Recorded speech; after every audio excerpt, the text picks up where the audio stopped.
Muy buenas, bienvenidos a otro video más en esta comunidad de Ingenuables. En el video de hoy, así como ya lo dice en el título, vamos a entrar en profundidad sobre las baterías para un sistema solar fotovoltaico. Que si bien sabemos que hoy en día las baterías en su sistema es una parte imprescindible para toda instalación de energía renovable solar, vamos a ver específicamente cómo poder leer las características técnicas de cada una de estas baterías. Ahora bien, ¿por qué es tan indispensable una batería? Bien, sabemos ya, hablando de otros videos anteriores, que la energía renovable en sí, es la capacidad que nosotros tenemos de generar energía útil, ya sea electricidad o calor, a partir de una fuente renovable, a partir de un recurso natural, mejor dicho. El problema está en que ese recurso natural no siempre está disponible. Por ejemplo, en la energía hidroeléctrica solamente vamos a poder generar a través de las turbinas en nuestra presa hidroeléctrica siempre que haya agua. Lo mismo pasa, por ejemplo, con los molinos de viento, con los aerogeneradores. Vamos a estar generando siempre que haya viento disponible. Y en caso de la energía solar pasa lo mismo. Vamos a poder estar generando siempre y cuando haya radiación solar disponible. El problema está en que la necesidad de querer consumir esa energía eléctrica que nosotros tenemos en las ciudades y demás, bueno, constantemente necesitamos consumir energía eléctrica. No podemos esperar a consumir energía eléctrica recién cuando el recurso natural esté disponible, sino que, bueno, ni siquiera sabemos cuándo vamos a necesitar de la electricidad. Así que justamente por ese detalle es que es importante que cuando el recurso natural esté disponible se genere tanto como se pueda. Si sobra energía, la almacenamos para que después, en los momentos en los cuales ese recurso natural ya no esté disponible, esa energía de reserva puede suplir las necesidades de la demanda. Bueno, por eso es tan importante el hecho de poder almacenar la energía y una de las formas más difundidas es almacenarlo en forma de energía química. Por eso en el video de hoy vamos a ver las baterías que funcionan de backup, específicamente las que más se siguen utilizando hoy en día, que son las de plomo ácido. Sintéticamente, ¿qué es una batería? Es un sistema en el cual está formado por dos electrodos, el, el electrodo positivo y el electrodo negativo, y entre ellos dos existe un mismo conductor de iones, es decir, que los iones pueden viajar de un lado hacia el otro. En contraposición, los electrones viajan de este primero hacia el segundo, pero lo hace por un circuito externo. Esa circulación de electrones es lo que nosotros llamamos la corriente eléctrica. Y bueno, mediante la conexión que tenemos por el electrolito, es que justamente se cierra el círculo, el circuito en sí, es decir, el flujo de elementos. Esta misma química que tenemos acá es la que se va a reflejar en todas las baterías que tengamos. Hoy específicamente vamos a hablar de lo que es la de plomo ácido, pero también se respeta en la muy conocida batería de litio. Ahora bien, vamos a definir algunos conceptos básicos para poder entender mejor las baterías y sobre todo los parámetros eléctricos que tenemos que tener en cuenta a la hora de definir una batería. Primero, hacer la correcta distinción de lo que es tensión por un lado y corriente por el otro. Ya tenemos un sencillo diagrama en el cual vemos que la tensión es ese potencial que tenemos entre los dos bornes, del positivo y del negativo de nuestra batería. En este caso, bueno, que puede ser una pila, por ejemplo. Y la corriente, como ya dijimos recién, es ese flujo de electrones que tenemos, que por convención va del polo positivo al polo negativo y es ese que pasa a través de nuestra resistencia, de nuestra carga. La tensión se mide en volt, en unidades internacionales, y la corriente en amperes. Ahora bien, ¿qué diferencia hay entre la carga almacenada y la energía almacenada? Y esto sí es algo muy importante entenderlo porque hay muchísimas confusiones entre un parámetro y otro, ¿sí? Al hablar de la carga o de la energía almacenada, estamos hablando de qué tamaño, ¿sí? Qué tamaño de justamente de energía puede almacenar una determinada fuente de almacenamiento de energía, en este caso la batería. Cuando hablamos de cuánta energía, mejor dicho, cuánta carga puede almacenar, estamos hablando de la carga, como se puede ver acá abajo, es el producto de la corriente por el tiempo, ¿sí? En unidades internacionales esto se expresaría en coulomb, ampere por segundo, pero es más común expresarlo en ampere hora. Es más, si uno se va, por ejemplo, a una batería, a esas típicas baterías de auto, por ejemplo, de moto, vamos a encontrar que dice que el tamaño es 9, 12, 20, 50, 90 ampere hora. ¿Qué representa eso? Representa la carga que tiene. No es la energía, sino la carga. A diferencia de la carga, la energía se obtiene, mejor dicho, por el producto de la tensión que tiene la batería, es decir, la tensión que tienen esos dos bornes, positivo o negativo que vimos recién, por efectivamente la carga en ampere hora. Y como ya sabemos que voltaje, que volt por ampere me da watt, entonces la energía se mide en watt hora. En unidades internacionales esto se mediría en joules, que vendría a ser watt por segundo, pero es más común encontrarlo en watt hora. ¿Sí? Así que tener bien presente esta distinción, no confundir el ampere hora con el watt hora, que son dos unidades diferentes, uno de energía, uno de carga, y siempre que queramos ver la energía de una batería, por lo general no está expresada, ¿sí? Siempre hay que hacer el producto. Lo que sí nos dicen cuando nos presentan una batería es la carga, ese valor de ampere hora que tiene la batería. Ahora bien, vamos a ver, antes de poder pasar ya a la parte más teórica, otro concepto básico, y este creo que es el último, sobre lo que es la potencia versus la corriente de carga y de descarga. La corriente, ¿qué vendría a ser? Como nosotros dijimos, es esa velocidad a la cual circulan los electrones. Al hablar de una batería, estamos hablando de a qué velocidad estarían ingresando los electrones a la batería. Es decir, a qué velocidad la batería se carga o a qué velocidad la batería se descarga, que es muy diferente a la potencia. También podemos hablar de a qué potencia una batería se carga o a qué potencia la batería se descarga. Así como la corriente es el flujo de electrones, la potencia es el flujo de energía, ¿sí? El flujo de energía que ingresa a la batería o que sale de la batería. Por ende, puede ser que las baterías, mejor dicho, es muy común que la corriente máxima, digamos, que la velocidad máxima de carga-descarga de una batería esté expresado en corrientes, en amperes, mejor dicho, en corriente. Pero hay algunos sistemas que son un poco más avanzados, por ejemplo, hablando siempre de las baterías de litio, por ejemplo, ¿qué me da la potencia? ¿Qué me da en watt? Me está diciendo a qué potencia se puede cargar o a qué potencia se puede descargar. Para saber a qué potencia se carga o se descarga, bueno, es simplemente sencillo. Simplemente hay que multiplicar la corriente descarga-descarga por la tensión de sus bornes, tal como lo vimos antes. Y ahora sí, pasando a lo que es las baterías propiamente dicho, empezando por la que hoy más se sigue utilizando hoy en día, que es la de plomo ácido. Ahora bien, encontramos que de vuelta está conformado por dos bornes, el polo, el borne positivo, el borne negativo, lo que es el ánodo, lo que es el cátodo. ¿Qué pasa dentro de una batería? Bien, la batería es un almacenador de energía eléctrica, pero en forma de energía química. ¿Por qué? Porque recibe la energía eléctrica que le está dando el cargador al cargar la batería y la transforma en energía química en sus enlaces químicos. ¿Sí? La transforma en energía química necesaria para poder almacenar una determinada cantidad de compuestos que necesitan energía eléctrica para poder accionar. Una vez que yo quiero descargar mi batería, estos compuestos hacen el proceso inverso. Es decir, vuelven a reaccionar entre sí, vuelven a haber un flujo, digamos, de iones entre uno de los electrodos y el otro mediante el electrolito y vuelve a haber esa circulación externa de electrones. Eso es justamente lo que pasa en esta batería, lo que pasa en todas las baterías.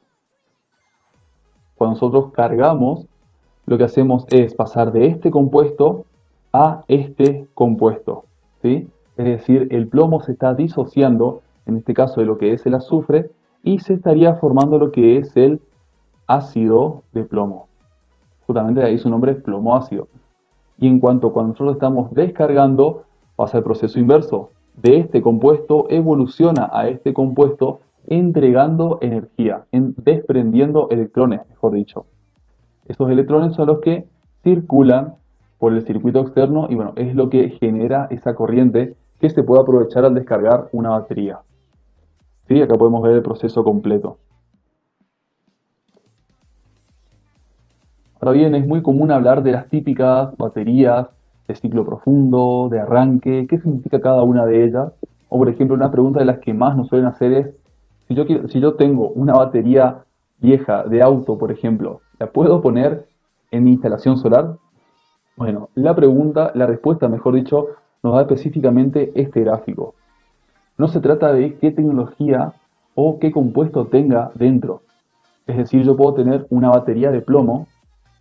Incluso esa batería puede ser del mismo electrolito, que como vamos a ver a continuación, hay electrolito en estado sólido, en estado líquido, en estado embebido. Hay diferentes formas, diferentes naturalezas del electrolito, pero eso no es lo que diferencia una batería de la otra, sino la configuración interna de las mallas, es decir, de esa estructura en la cual se aloja mi compuesto de plomo. Vemos que en el caso de la izquierda, estas son las típicas baterías de arranque. Fíjense cómo tiene una configuración mallada de forma radial. En este punto es el punto del borne. En cuanto esta configuración es mucho más estructural, cada una de las rejillas en sí tiene exactamente las mismas dimensiones y también tenemos acá el borne en el cual se está entregando o sacando energía. Y esto es lo que diferencia principalmente una batería de arranque de una batería de ciclo profundo.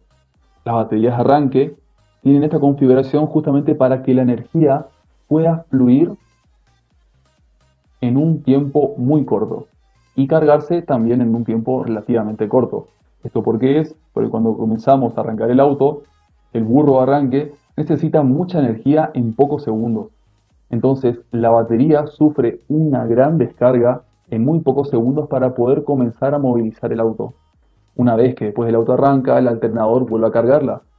Pero en ese corto tiempo, en el arranque, necesita entregar mucha energía. Por eso la rejilla tiene esta disposición, para que cada uno de los electrones pueda fluir más fácilmente hacia ese punto del borne.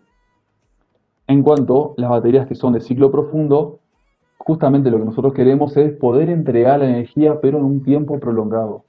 ¿Sí? Por ejemplo, si yo quiero una batería para mis electrodomésticos de la casa, yo no quiero que solamente me funcione la heladera 10 minutos. Yo quiero que la heladera me funcione media hora, una hora, un mediodía. Quiero que me funcionen los electrodomésticos, quiero que se consuma la energía por más tiempo. Así que no quiero que se saque toda la energía de la batería rápidamente, sino que lo haga de forma paulatina. Bueno, justamente por esto tiene una configuración diferente. Y ahora sí pasamos a los tipos de electrolito que podemos llegar a encontrar en las baterías de plomo. Las típicas, las que son inundadas, se llaman así porque el electrolito, como muestra acá, está en estado líquido. Es decir, tenemos diferentes placas, como las que vimos recién, embebidas completamente en el electrolito. Que recordamos, el electrolito es ese compuesto líquido, mejor dicho, ese compuesto, ya vemos ya que no siempre es líquido, en el cual posibilita el flujo de iones. El flujo es una sal que posibilita el flujo de iones de un electrodo al otro. Pero también tenemos las baterías en gel. Esto ya es una tecnología un poquito más avanzada en el cual el electrolito, como justamente dice su nombre, ya no está en estado líquido, sino está en estado gel.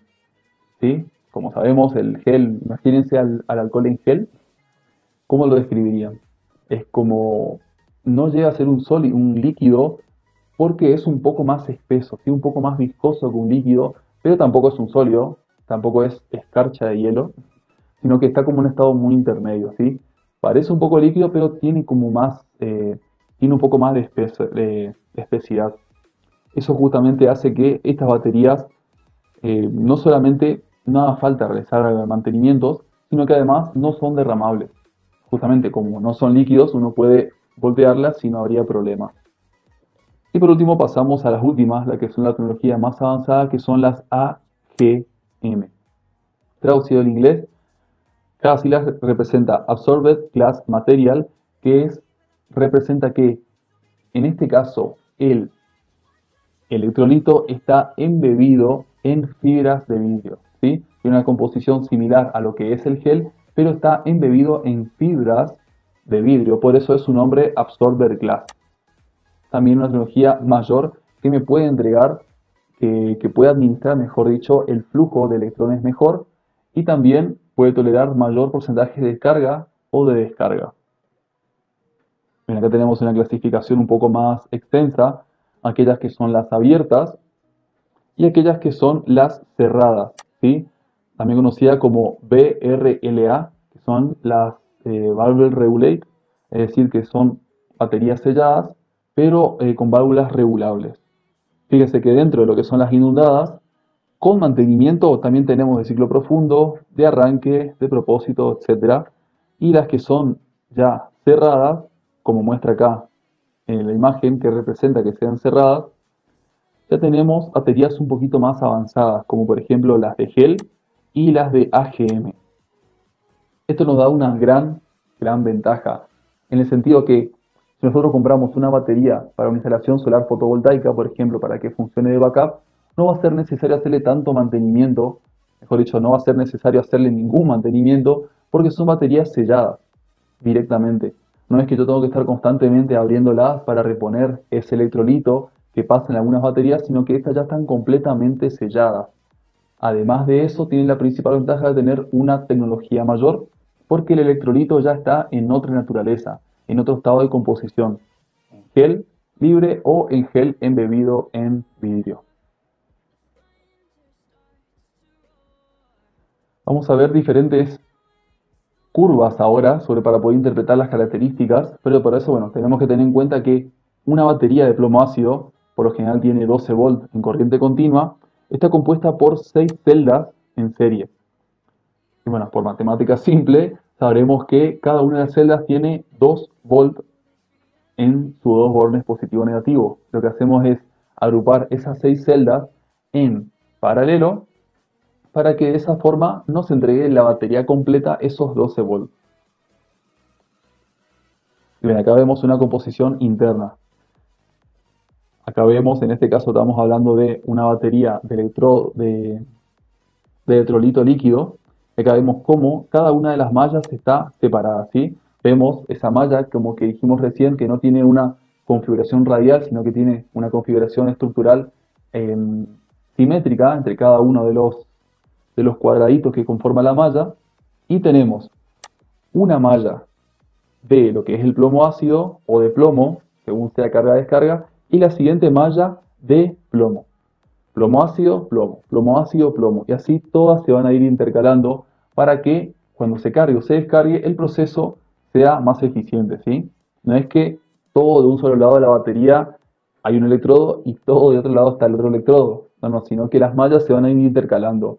Tenemos un electrodo del ánodo, luego tenemos otra malla que representa el cátodo, luego el ánodo, cátodo, y se van así intercalando dentro.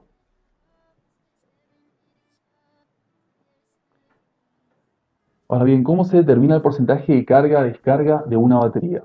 Esto lo podemos hacer nosotros y esto también lo hacen, bueno, los diferentes equipos que midiendo la tensión de una batería de plomo determina qué porcentaje tiene. Esto lo hace justamente por esta curva que vemos acá. Dependiendo del voltaje que se mide, se estima cuánto es ese porcentaje de carga o de descarga, según el voltaje que se mide. Si por ejemplo tiene un cierto voltaje, por ejemplo 6,5%, me parece que para este ejemplo agruparon tres celdas, por eso me está dando el voltaje de 6,5%. Si yo tengo un 6 más o menos, 6,5, entonces tenemos un porcentaje de carga bastante alto. Pero a medida que el porcentaje de carga va bajando, el voltaje también va bajando. Esa es una característica, se podría decir un beneficio que tienen las baterías de plomo ácido respecto a las de litio. ¿Por qué? Porque las de litio no tiene esta curva que tiene una relación directa entre descarga, entre porcentaje, perdón, de carga versus la tensión, ¿sí? Las baterías de litio tienen un comportamiento más lineal, así que no es tan intuitivo saber cuánto porcentaje de carga tiene. Ahora bien, pasamos ya finalmente a la última parte del video. No, pero no es la última, estamos en la mitad más o menos, hablando sobre las características. Es decir, cuando yo me compro, toda la teoría que vimos hasta ahora está genial, pero vamos ahora a un caso más real. Cuando yo me quiero comprar una batería para backup, para mi instalación fotovoltaica, que yo tenga energía almacenada, ¿cómo me va a venir ese datasheet? Es decir, esa hoja técnica de las baterías.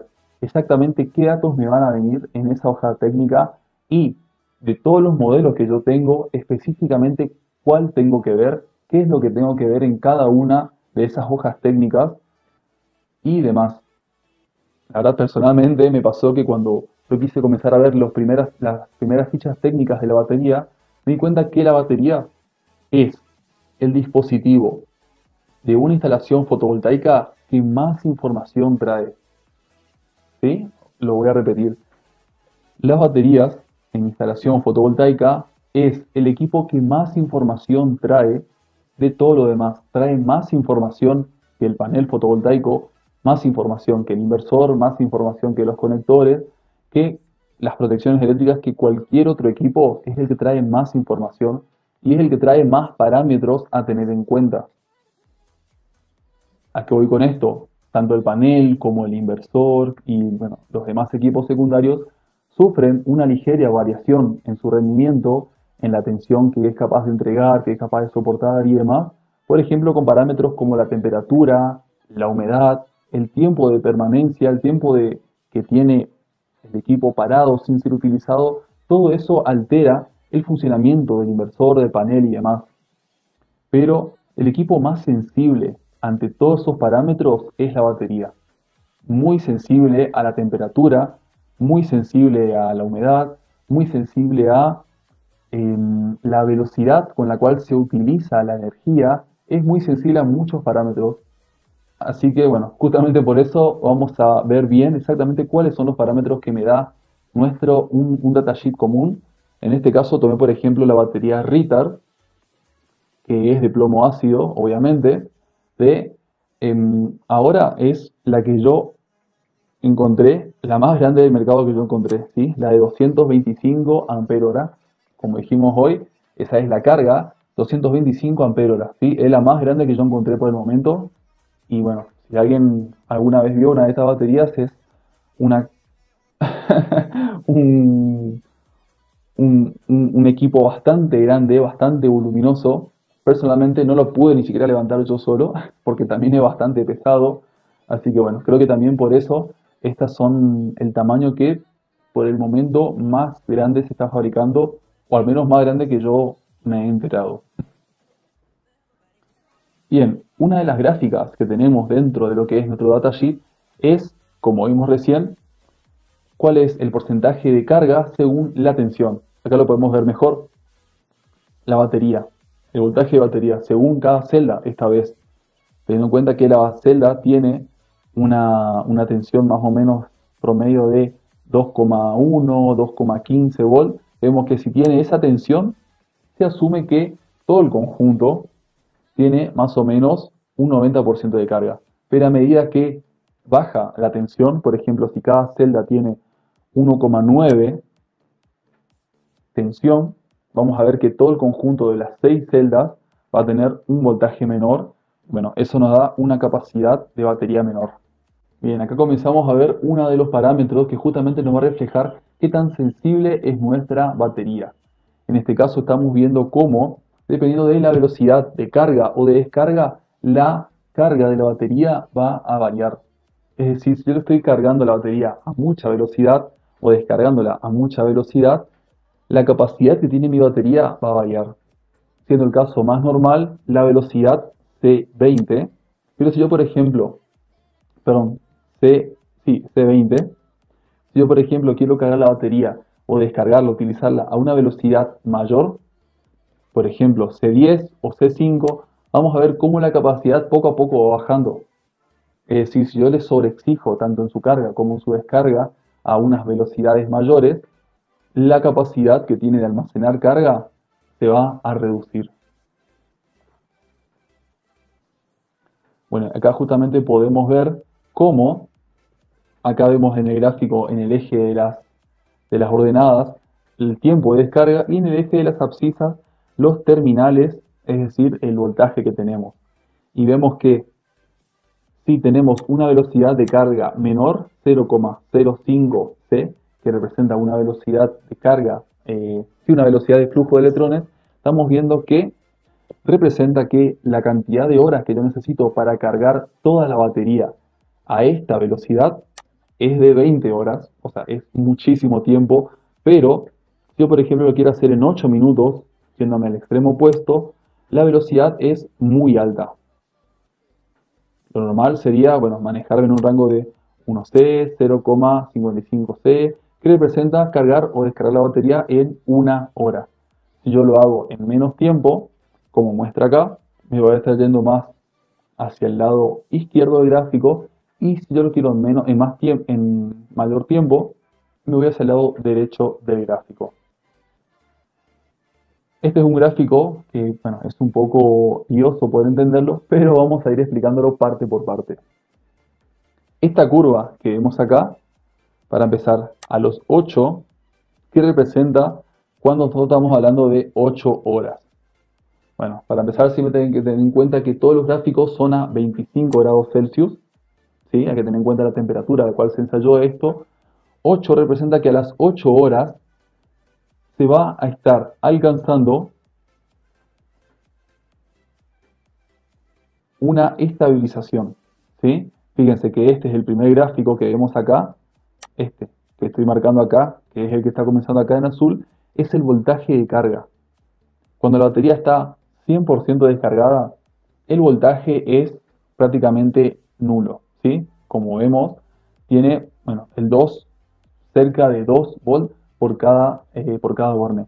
Y a medida que se va a ir completando, el voltaje va a ir aumentando hasta un cierto valor entre 2,4, 2,44 volts, y a partir de ese valor se estabiliza.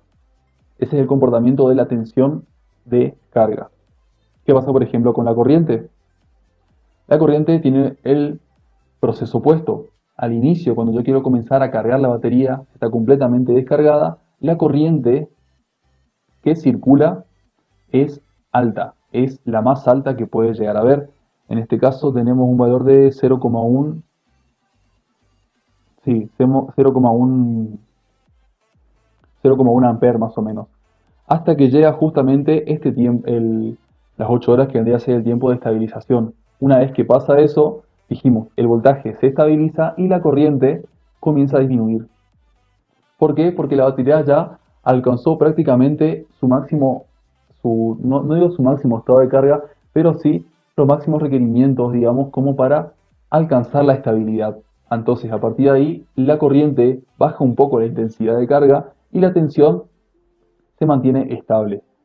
Eso es justamente lo que nos refleja el tercer gráfico, que es esta línea que vemos acá, que ese es el volumen de carga, que va de 0 a 100, y cuando el volumen de carga alcanza el 80%, es ahí cuando se da este cambio.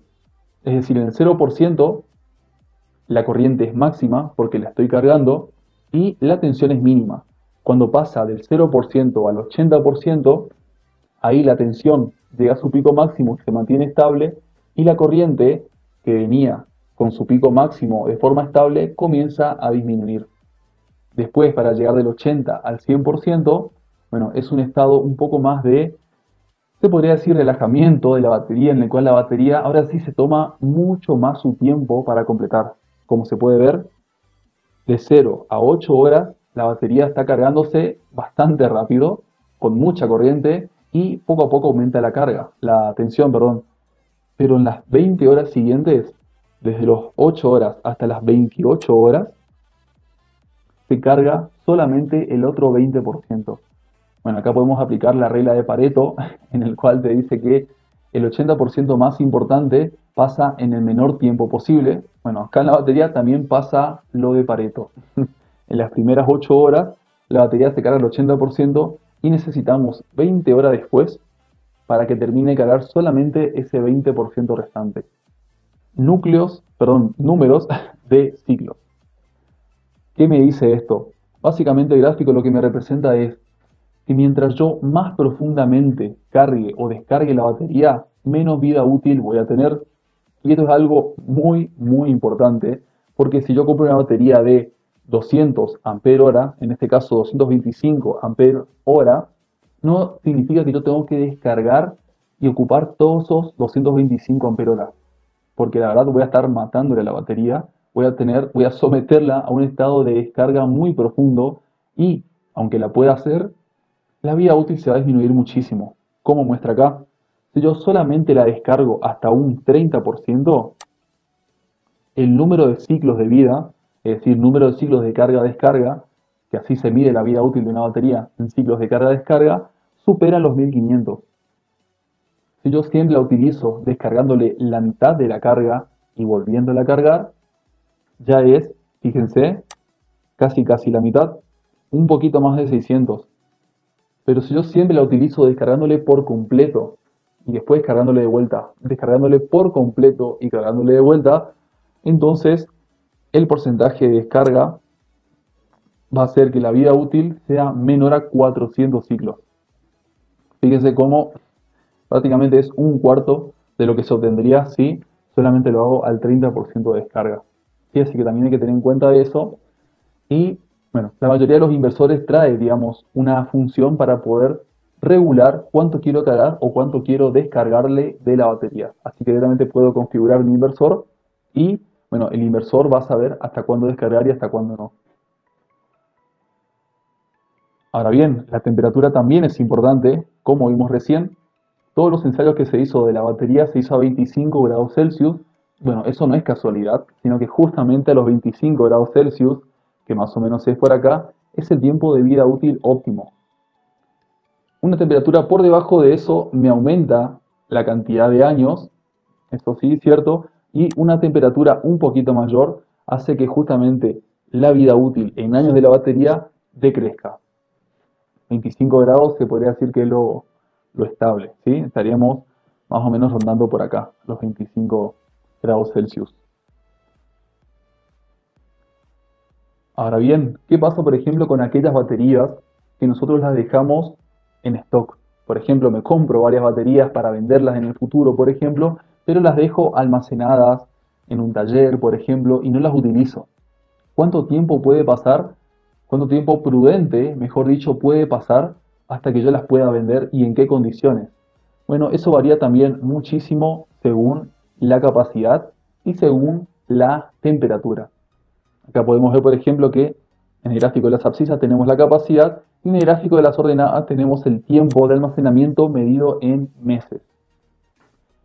Si, por ejemplo, mantenemos la batería, bueno, prácticamente dentro de una heladera, es decir, a 0 grados Celsius, 0 grados Celsius es realmente frío, realmente fresco, podemos ver que del 100% de carga que tenía, se descargó la batería sola, completamente sola en el aire, digamos, por esa circulación interna, digamos, que tenemos dentro de los electrodos, por más que no haya ninguna conexión externa eléctrica, dentro de los electrodos existe una ligera descarga autoinducida, digamos, por la batería, tenemos que se va a descargar sola el 20%, si se la mantiene a los 0 grados. Es decir, después de un año entero, no es que vamos a dejar pasar 2 años, 3 años, no, sino que, perdón, después de 2 años, 24 meses, después de 2 años, se va a estar descargando solamente el 20% si es que la mantenemos bastante frío, es decir, a los 0 grados. Ahora, ¿qué pasa, por ejemplo, si la dejamos un poquito más caliente? A los 10 grados, por ejemplo, que sigue siendo algo bastante frío, digamos, no es que se pueda alcanzar con la temperatura ambiente.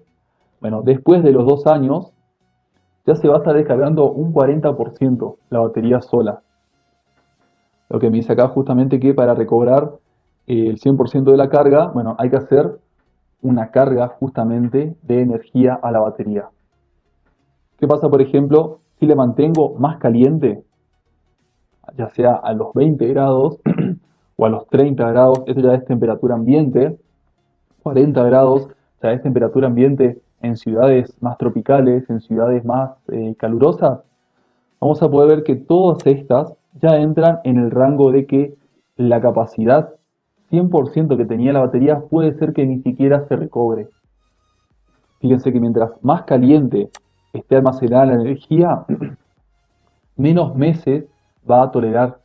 Fíjense que si yo la dejo a los 40 grados, solamente pasa 8 meses, ni siquiera llega al año. Solamente pasa 8 meses y la batería ya se descargó por debajo de la mitad. Por eso es importante almacenar bien las baterías, por ejemplo, si compro para tenerlas en stock, o bueno, también si las dejo en mi sistema fotovoltaico, saber almacenarlas bien, dejar en un lugar lo más fresco posible para que no se genere esta autodescarga. Ahora bien, comenzamos con la última parte del video ya, cómo seleccionar correctamente la batería para mi instalación. Ya vimos toda la parte teórica, ahora vemos la parte práctica, que si bien el hecho de cómo seleccionar la batería más adecuada para la instalación ya es un tema que lo vemos en nuestro curso de instaladores y revendedores de energía renovable solar, ahora solamente vamos a hacer una pequeña mención, ¿sí?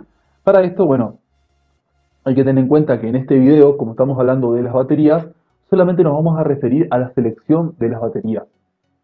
Tener en cuenta que cuando yo quiero comprar, instalar un sistema solar fotovoltaico, me va a hacer falta dimensionar todo. Es decir, los paneles, los inversores, las protecciones eléctricas, la cantidad de cables y la sección de los mismos, es decir, absolutamente todo, no solamente la batería. En este caso vamos a ver el ejemplo en el cual ya seleccioné todos los demás equipos, ya consideré todos los electrodomésticos a alimentar, perdón, y ahora solamente quiero seleccionar las baterías. Bien, ¿cuál es el paso número 1? Como dice acá, determinar cuánta carga necesito. Es decir, yo tengo una casa con lavarropas, heladeras, impresoras, módem de internet, tengo, no sé, muchísimos electrodomésticos en una casa, selecciono de todos esos electrodomésticos cuál es el que efectivamente voy a querer alimentarlo y saco cuánto es la energía total consumida. Tengan en cuenta que es la energía total consumida, no la potencia. Por ejemplo, con equipos como por ejemplo el aire acondicionado, la heladera, además que funcionan por estadios, la energía que consumen es diferente a la potencia que consumen, ¿sí? Así que ten en cuenta la energía. En este caso, pongamos el ejemplo que todos los electrodomésticos consumen 4 kilowatt hora, ¿sí? 4000 watt hora, y yo quiero una autonomía de 2 horas. Entonces, por ende, voy a querer que mi banco de baterías sea capaz de entregarme 8000 watt hora. Segunda cosa a tener en cuenta, ¿cuál es el equipo que va a alimentar mi batería o que va a quitar la carga de mi batería? Es decir, ese equipo es un regulador, es por ejemplo el inversor, que estos son equipos que se utilizaban antes, esos típicos reguladores de carga que se utilizaba antes, digamos, de los que son así un poquito más pequeños, que cargan la batería a los que le descargan, o por ejemplo ya es un inversor regulador, como el que tenemos acá en medio, que ya tiene la función de cargar y descargar la batería y también de invertir la corriente. Es muy importante esto porque el equipo me va a definir cuánta tensión tiene que trabajar la batería y por ende me va a decir cuántas baterías necesito instalar. Dependiendo de los equipos, puede ser que el equipo mismo trabaje con 12 volt, 24 volt o 48 volt de corriente continua. Y yo tengo que seleccionar la cantidad de baterías necesarias para llegar a este voltaje. Es decir, no hay baterías de 24 volts o de 48 volts. Si el equipo me pide 48 volts, yo tengo que comprar sí o sí 4 baterías para que entre las 4 sumen los 48 volts. Tercero, ¿qué porcentaje de carga y de descarga voy a permitir en mi batería? Esto, si bien es algo opcional, bueno, lo recomendable es, como dice acá, en plomo ácido, permitir una descarga hasta el 60%. Es decir, de la utilidad total de mi batería, solamente el primer 40% lo puedo utilizar y nunca dejar que se descargue por debajo de eso. Por debajo de eso, como vimos recién, también se lo puedo hacer sin problema, pero la vida útil ya se ve comprometida, ¿sí? Lo que nosotros recomendamos a nuestros clientes es hasta el 60%. Así que bueno, con todas esas consideraciones, la tensión, cuánta es la energía total que yo quiero almacenar y el porcentaje de carga, con todo eso pasamos a la parte más importante, que es el cálculo. Dijimos entonces que yo en una hora, con todos los electrodomésticos, quiero que todo el backup completo de baterías me entregue 4000 watt hora y que lo haga por 2 horas. Por ende, la energía total que yo necesito es 8000 Wh. Hasta ahí, ni un problema. Ahora bien, yo no quiero someterle tanto a mi batería, quiero que se descargue como máximo hasta el 60%. Entonces, lo que hago es dividir esa cantidad de carga que yo quiero por cuál es el porcentaje máximo que yo voy a poder utilizar de la batería. En este caso el 40% o 0,4. Entonces me dice que necesitaré un banco de 20.000 watt hora. ¿Sí? Entonces necesito un banco de 20.000 watt hora para que descargándose hasta el 60% me dé la energía necesaria. Por eso el banco es tan grande, ¿sí? El banco es grande porque no se va a descargar hasta el 100%, sino se va a descargar solamente hasta el 60%, porque así lo determino yo. Siguiente proceso, acá tengo que saber cuál es el equipo que va a estar entregándole la carga a la batería o sacándole la carga. Si es, por ejemplo, uno de los inversores cargadores, esos que vimos recién, que tiene la función de invertir la corriente y también de cargar, esos inversores ya trabajan con 24 o 48 volts. La mayor cantidad de ellos trabaja ya directamente con 48 volts. ¿Eso qué me está diciendo? Que sí o sí mi banco de baterías va a tener que estar formado por 4, sí o sí. Luego, para terminar el cálculo, tengo que saber cuál es el equipo que va a estar cargando o descargando mi batería. En el caso, por ejemplo, de los típicos cargadores, de los inversores cargadores, esos equipos robustos que ya tienen la funcionalidad de regular la corriente y de invertirla o de rectificarla, por ejemplo, para cargar la batería, esos equipos por lo general ya trabajan con 48 volts. Son pocos los que trabajan con 24. Entonces, eso significa que voy a necesitar 4 baterías, sí o sí, 4 baterías de plomo ácido para que juntas, cada una con 12 volts, junten los 24 volts. Ahora bien, el paso siguiente es saber cuánto es el banco de baterías que yo necesito. Es decir, yo sé cuánto es la energía que yo necesito, pero cuando yo tengo que seleccionar la batería siempre se mide, es decir, se vende según ampere hora, no según el watt hora, al menos hablando de las baterías de plomo ácido. Entonces, en ese caso, si mi equipo está trabajando con 48 volts, yo tengo que tomar la cantidad de energía que yo necesito dividido por los 48 volts. Y eso me da un banco necesario de baterías de 400 ampere hora. ¿Sí? Hay que tener en cuenta que ese es el cálculo que se realiza si yo quiero tener 20.000 watt hora de energía almacenada entregándola a una tensión de 48 volts, entonces la carga que yo necesito en mi banco de baterías total va a ser de 417 ampere hora. Ahora bien, dependiendo del equipo, si es un inversor de tecnología más avanzada o de los reguladores pequeños, eso me va a decir cuánto es la tensión que yo necesito. En este caso, vamos a suponer que tenemos un equipo de los grandes, de los de última generación, de esos equipos que además de ser inversor de corriente, también es rectificador y también es regulador de carga, es decir, que permite cargar y descargar la batería, la carga de la batería y además entregar energía a la vivienda, a los electrodomésticos. Esos equipos por lo general ya trabajan con 48 volts, es decir, esa clase de equipos sí o sí me va a estar pidiendo 4 baterías. Como cada una tiene 12 volts, juntas en serie van a formar los 48 volts. Entonces en ese caso tomo la cantidad de carga que yo calculé dividido 4, porque consideré, digamos que en este caso estamos hablando de un equipo que funciona con 48 volts y me da que voy a necesitar 104 ampere hora por batería. ¿Sí? Entonces voy a necesitar sí o sí 4 baterías iguales, las 4 de la misma tecnología. Esto tiene que ser muy importante: misma tecnología, misma fecha de fabricación, misma naturaleza del electrolito, mismo todo, ¿sí? La distancia entre las baterías también tiene que ser la misma físicamente para que los conductores que unan cada una de ellas, que les haga serie, tengan la misma resistencia también, ¿sí? No poner 3 baterías acá y la cuarta batería un poco más lejos y tratar de poner el bloque de 4 baterías siempre en un lugar fresco, lo más fresco posible. Por ejemplo, en el rincón de una casa, los rincones suelen ser las ubicaciones más frescas en una habitación, por ejemplo. En este caso me está diciendo que voy a necesitar 4 baterías iguales de 104 ampere hora. Pero bueno, como en el mercado no tenemos de esas, entonces va a corresponder al instalador poder sobredimensionarlas, es decir, comprar 4, en este caso de 110 ampere hora o por ejemplo de 100 ampere hora, ¿sí? Puede ir un poquito por arriba o un poquito por debajo, pero la conclusión final sería comprar 4 de esta capacidad. Una vez que yo determino cuántas baterías voy a necesitar, que en este caso ya sé que necesitaré 4, para que esas 4 baterías de 110 ampere hora cada una, conectadas las 4 en serie a mi equipo, me va a estar entregando a la carga, es decir, 4000 watt hora por 2 horas. ¿Sí? Todo eso es el paso a paso de lo que aprendimos hoy.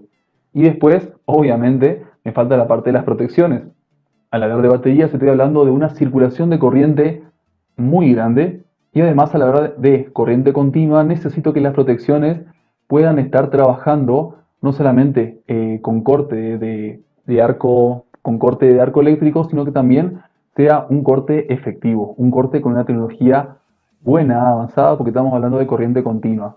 Así que las protecciones de corriente continua, encima, en caso de las baterías, que son mucha la corriente que se está manejando, también hay que tener en cuenta una muy buena protección. Bueno, eso es todo lo que queríamos compartir en el video de hoy. Espero que les haya servido. Aprendimos sobre cómo es una batería por dentro, las principales clasificaciones que tenemos, cuáles son los parámetros que tenemos que ver cuando compramos o queremos comprar una batería, cómo poder interpretar el datasheet de una batería y por último, con todo lo aprendido, cómo dimensionar el banco necesario de baterías para una instalación fotovoltaica. Espero que les haya podido servir. Como siempre, les invitamos a dejarnos cualquier pregunta o inquietud que tenga respecto a esto por debajo acá en los comentarios y nos seguimos viendo en próximos videos. Hasta luego.